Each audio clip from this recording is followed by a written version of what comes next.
fell down and bumped his head.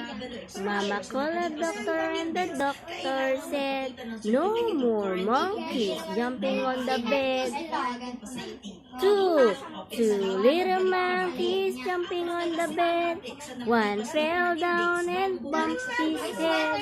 Mama called the doctor and the doctor said, "No more monkeys jumping on the bed."